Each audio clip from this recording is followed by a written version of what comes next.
Welcome back, learners. My name is Shubhangi Jabrikar, Assistant Professor, Department of Advanced Management Studies, DS College of Commerce, Wardha.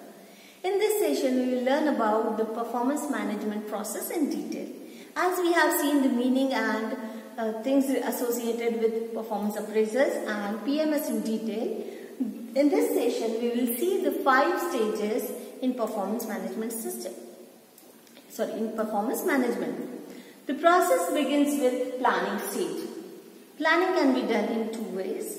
First is job specification establishment and other is defining the strategic plans. So what happens? The first question to be answered is who will do what? So job specification answers this question. The managers will decide the roles and responsibilities of every person who is going to work there. They will be communicated their job profiles, their standards of performances to be measured, and they will also identify the essential functions to be done. The specific functions, tasks, responsibilities are decided. Who will be reporting what, to whom, what will be the hierarchy, what will be the salary range is planned at this stage. The amount of time needed for each work is also very essential, which is calculated here and on the basis of which the work is allotted. So, the planning's first part is establishing the job specifications. Other is defining the strategic plan.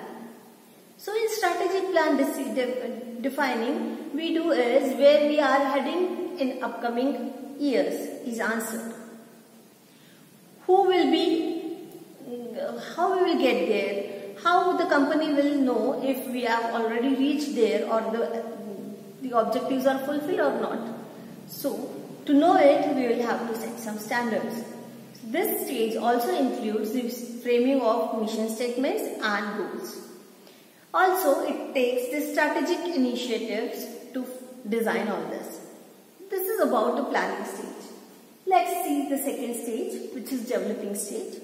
Friends, in developing stage, we develop the performance standards about the performance of particular job.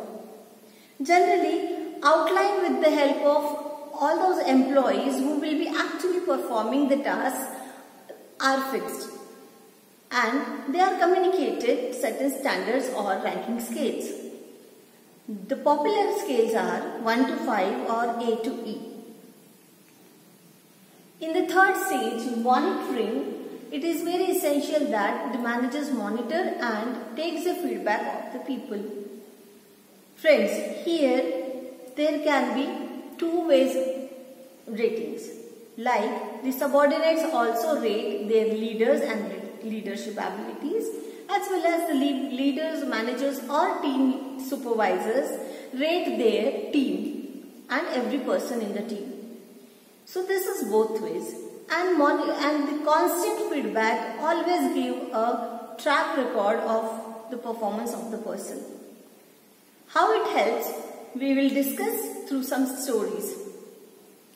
The monitoring also supports the feedback, the observations, which has to be very verifiable, noticeable, and it has to have work-related facts. Friends, the overall monitoring system always talks about the behavioral feedback. The identifying the areas of improvement becomes easy if we have a track record, and that is also at frequent intervals. The record or the performance tells about the person's overall behavior towards the work. Without any judgments, these areas of improvements are communicated to the person and are tried to improvise. So it becomes very